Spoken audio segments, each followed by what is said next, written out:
On est donc maintenant rendu à la deuxième présentation. Puis là, il y a une petite twist à soir. Parce qu'on a 3 présentations, pas 4. C'est un nombre impair, mais on a une pause d'habitude. Fait qu'on va faire comme les profs. On va vous demander, voulez-vous la pause tout de suite, plus courte ou pas de pause, puis on finit ça vite? Premier choix, on lève la main. Ah ben, pas de pause. Vous voulez pas de pause, vous êtes sûr? Pas de pause. J'aime ça, j'aime ça. Vous êtes wild, vous êtes wild. Parfait. On va donc passer à la deuxième présentation de la soirée qui sera donnée par Annie-Pierre Labbé, dont le nom est l'exposition délibérée au froid. Annie-Pierre est candidate au doctorat en neuropsychologie à l'UQTR, passionnée par le bien-être et cofondatrice du Cold Dip Fest à Trois-Rivières. Fait que s'il y en a qui aiment ça aller se baigner dans l'eau frette, il faut aller voir Annie-Pierre. Annie-Pierre, je te laisse la parole.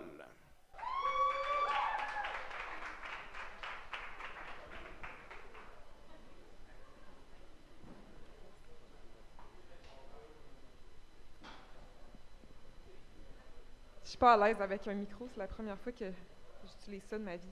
Soyez indulgents. Je m'appelle Annie-Pierre. Je viens vous parler de l'exposition délibérée au froid.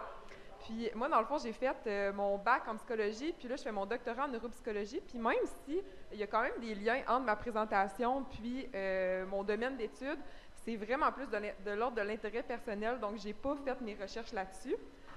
Sauf que justement, tu sais, ce qui fait des fois qu'on s'intéresse aux choses, ça parle beaucoup de nous. Puis j'ai comme fait un petit travail introspectif pour voir pourquoi ça m'intéresse autant les cold dips, tu sais, dans le fond. Puis j'ai pas eu à chercher très loin. Et dans le fond, je me suis rappelé d'une anecdote. Quand j'étais tout petite, j'avais comme 3 ans. Puis j'étais allée au Petit Poisson des Chenaux avec ma famille. Puis en voulant regarder par la fenêtre, je suis tombée dans le trou des Poissons des Chenaux. Et j'ai été complètement traumatisée. Là, mon père, il a fallu qu'il me ramasse par le capuchon qui s'est déclippé. En tout cas, je ne sais pas si c'est un faux souvenir ou si c'est vraiment ça, le capuchon qui se déclippe, mais en tout cas, tout ça pour dire que j'ai été super traumatisée de ça. Puis, ça a fait que j'ai plus voulu me baigner pendant comme des années, puis de manière encore plus problématique, je voulais plus prendre mon bain. Fait que ça, c'était vraiment pas le fun.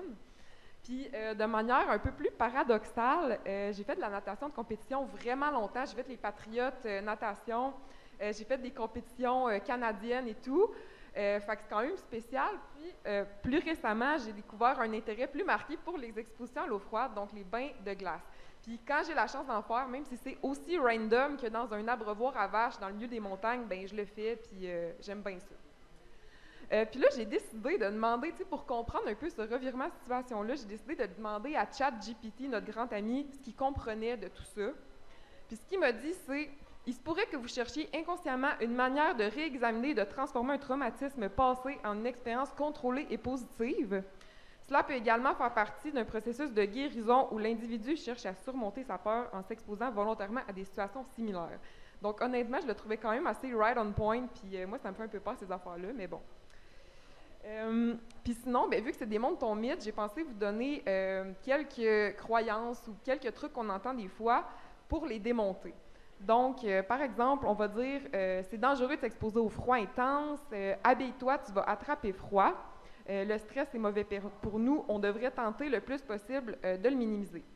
Puis, dans le fond, je vais commencer à démonter ça avec la loi de l'Hormèse. Je ne sais pas si vous êtes familier avec ça.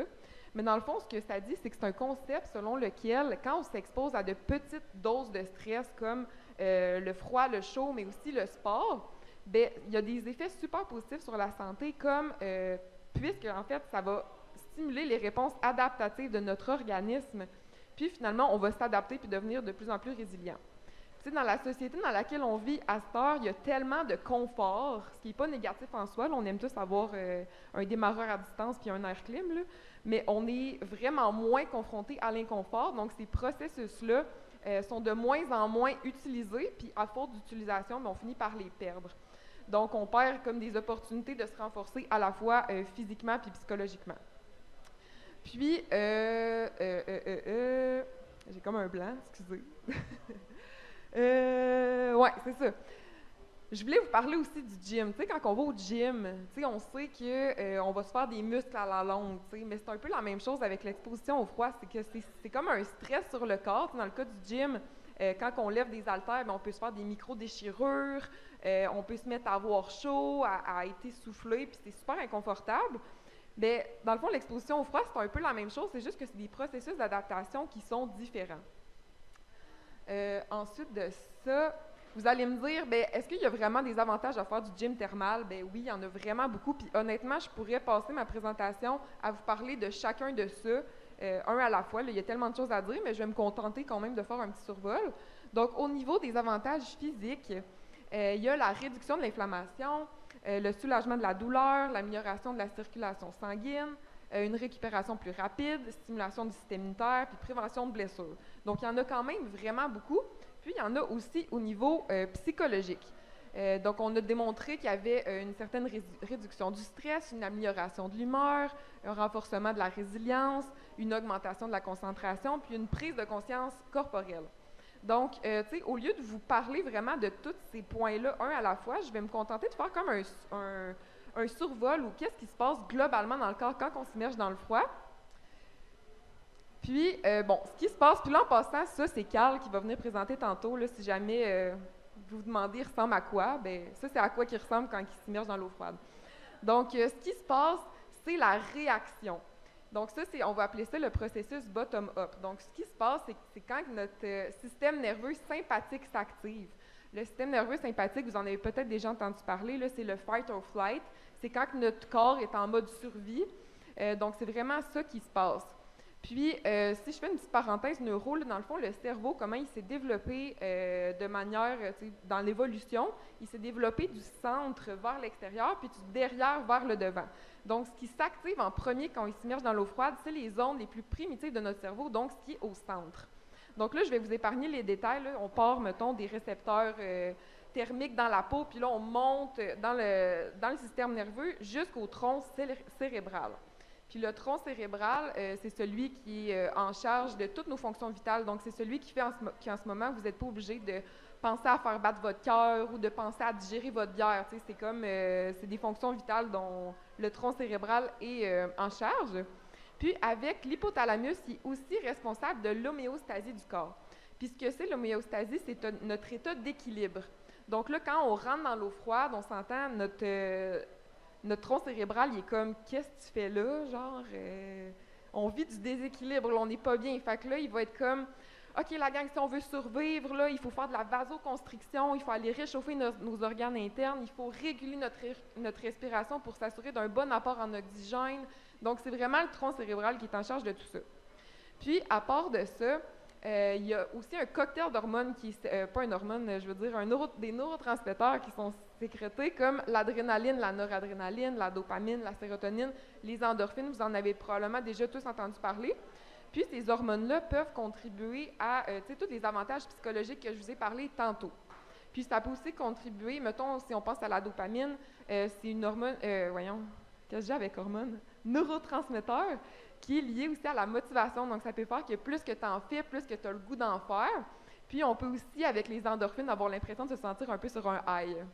Donc, à part ça, il y a aussi le système limbique qui est impliqué. Puis, le système limbique, c'est comme le centre de nos émotions. Donc, quand on rentre dans l'eau froide, là, on peut sentir comme de l'anxiété, de la peur ou peu importe.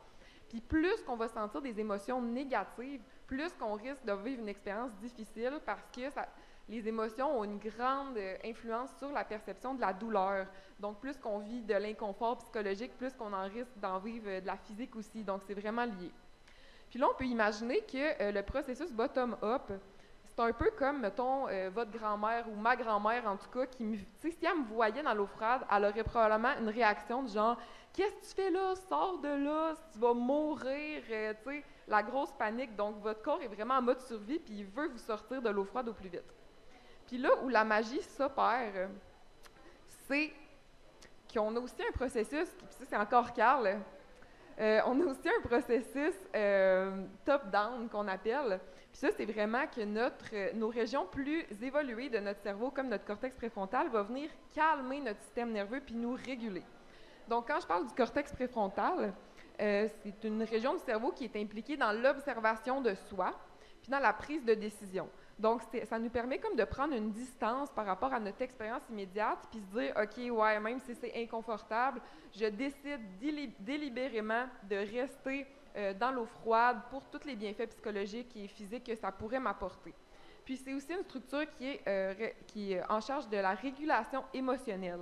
Donc, il va pouvoir venir nous calmer, nous rationaliser, calmer nos peurs et notre anxiété. Donc, on peut voir un peu ce processus-là comme notre coach intérieur qui est comme « OK, ça va bien aller, là, on se rassure, je sais que c'est difficile, mais on va passer au travers. » Donc, ensuite de ça, au-delà de tous les avantages physiques et psychologiques qu'on pourrait vivre, ça peut être encore plus deep que ça. Donc, il y en a qui vont parler que les bains froids, ça leur a vraiment permis de connecter de manière vraiment plus profonde au moment présent. Parce que, tu sais, dans la société d'aujourd'hui, avec toutes nos distractions puis nos divertissements, des fois, ça peut être plus difficile de se connecter au moment présent. Puis quand on fait une exposition à l'eau froide, je vous garantis qu'on est dans le moment présent parce qu'on est un peu comme en mode survie. Puis, ça permet une connexion vraiment plus profonde là, au corps puis au sens.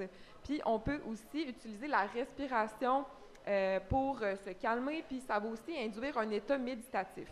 Donc, c'est vraiment une belle pratique qui permet de renforcer ce muscle-là de la pleine conscience. Il y en a d'autres qui vont dire que ça les a vraiment rapprochés de leur spiritualité parce que ça permet une connexion vraiment plus profonde à soi-même, entre autres en dépassant nos peurs, en se dépassant nous-mêmes, en faisant des pratiques qu'on n'aurait jamais pensé qu'on aurait été capable de faire. Donc, ça peut vraiment nous montrer qu'on a un certain courage à l'intérieur de nous. Puis, ça permet aussi une connexion à la nature parce que souvent, quand on fait des expositions à l'eau froide, on va en nature, fait que dans des rivières, dans des lacs ou peu importe. Puis, il y en a certains qui vont aussi ritualiser les bains de glace pour encore plus d'avantages. Donc là, avant que vous tirez dans le fleuve parce que vous êtes vraiment convaincu de ce que je vous dis, il y a quand même des contre-indications qui sont importantes à nommer, comme par exemple les problèmes cardiovasculaires, l'hypersensibilité au froid comme la maladie de Raynaud, les infections cutanées, les problèmes respiratoires, le diabète dans les cas sévères, certaines conditions neurologiques, puis être enceinte. Puis, il y a aussi des effets indésirables possibles, comme les engourdissements, la perte de sensation, dommages aux nerfs, puis hypothermie. Mais rassurez-vous, tout ça, ça arrive pas, dans le fond. Puis, c'est tout à fait évitable. Mais pour ça, il faut être responsable. C'est ça. Donc, je vous ai fait un acronyme Cold Dip pour vous rappeler des éléments qui sont super importants à vous rappeler si jamais vous voulez faire cette pratique-là. Donc, le D pour la durée. Donc, c'est vraiment important de respecter le temps que votre corps est capable d'endurer. Donc, plus que vous allez en faire, plus que vous allez rester longtemps, puis c'est bien correct comme ça. Si vous commencez avec 15 secondes, ben c'est 15 secondes, puis c'est bien correct. Sinon, l'intensité, par intensité, ce que je veux dire, c'est à la fois la température de l'eau, mais aussi le lieu. Tu sais, je vous conseillerais, si jamais vous voulez commencer, vous êtes aussi bien de prendre une douche chez vous, mettons, froide et non glaciale, pendant 30 secondes, versus aller faire un hike de 10 km au parc de la Morcie, creuser un trou dans la glace, vous pitcher là-dedans, puis revenir chez vous. Tu sais, c'est pas la même intensité d'expérience. Puis sinon, la préparation qui est super importante aussi, ça peut être via des pratiques de respiration comme du breathwork ou juste simplement respirer, méditer. Vous pouvez mettre de la musique, vous pouvez vous activer, sauter sur place ou peu importe. Ça va être super bon pour vous mettre dans un état favorable à la fois au niveau physique parce que ça va activer votre circulation, mais aussi au niveau psychologique. Donc, aussi, sécurité avant tout, sérieusement, allez-y accompagner si vous voulez y aller, c'est super important. Puis aussi, choisir l'endroit, essayer de choisir un endroit où c'est pas dangereux, mettons qu'il y a full de courant, puis tout ça. C'est aussi super important de y aller progressivement, comme je vous disais tantôt. Puis ça, c'est pas mon ami Julien, en passant, qui est ici dans la salle. Mais c'est ça, vous pouvez être créatif aussi là, dans votre progression. Tu sais, par exemple, mon ami, lui, il tolérait vraiment pas de mettre ses pieds dans l'eau. Fait qu'au début de la saison, il faisait juste mouiller son haut de corps puis il mettait ses bottes d'hiver. Puis c'est bien correct de même, pour vrai, soyez créatifs. Puis là, finalement, au fil de la saison, il s'est acheté des bottes thermiques, puis finalement, on a tout été vendus, on s'en est tout acheté parce que c'était vraiment pas pire. Mais c'est ça. Commencez par des tranches de 30 secondes, puis augmentez progressivement. Sinon, c'est important de respecter ses limites, comme, c'est pas mon ami Anthony, ça non plus. Puis, parce que dans le fond, il faut vraiment mettre notre ego de côté, c'est super important. Si on veut éviter, par exemple, d'endommager nos nerfs et de ne plus sentir nos avant-bras pendant quelques temps, tu sais, faites pas un record genre de « je veux faire 20 minutes juste parce que c'est 20 minutes », tu sais, comme, c'est ça. Puis, c'est ça. Puis, bon, ben, tu sais, en finissant, ouais. On peut voir l'exposition au froid comme un peu une métaphore de la vie. T'sais. Dans le fond, l'exposition au froid, c'est comme un stress sur le corps, mais on peut voir ça comme un stress comme un autre. Puis, ce qui est super cool avec notre cerveau, comme tantôt on parlait de plasticité cérébrale, c'est que plus qu'on entraîne ces processus-là de régulation, ben, plus que ça va être facile de les appliquer dans d'autres situations de notre vie. Donc, c'est ça. Puis je vais finir avec un tout petit vidéo, si ça vous tente, pour si jamais vous n'êtes pas convaincu que ça peut être vraiment le fun, les Cold Dip. Moi et mes amis, on a fait un petit vidéo du Cold Dip Fest l'année passée qui était vraiment cool. Fait que c'est ça. Peux-tu faire ça? Ouais.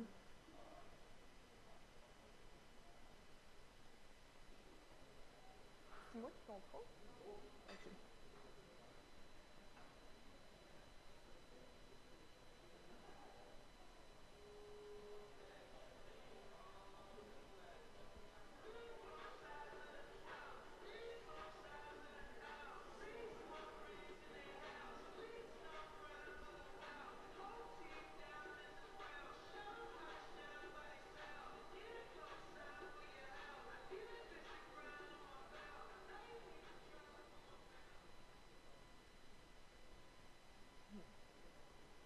Alors voilà.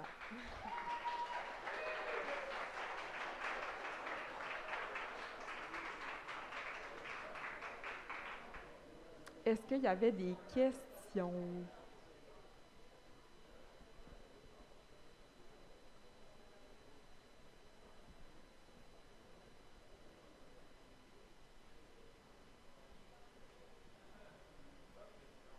Pas de questions?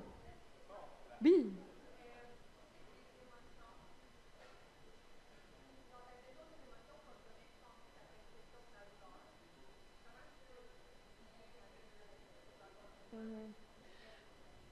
Oui, ben la question c'est comment, tu sais, on dit que les émotions, ça vient jouer vraiment dans la perception de la douleur, puis qu'est-ce qu'on peut faire par rapport à ça?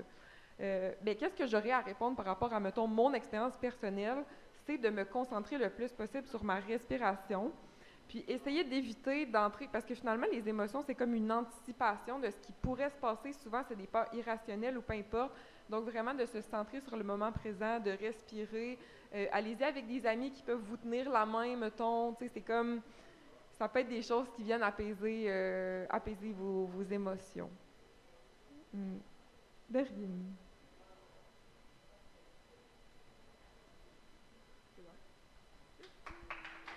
Merci beaucoup encore, Annie-Pierre, pour ta présentation.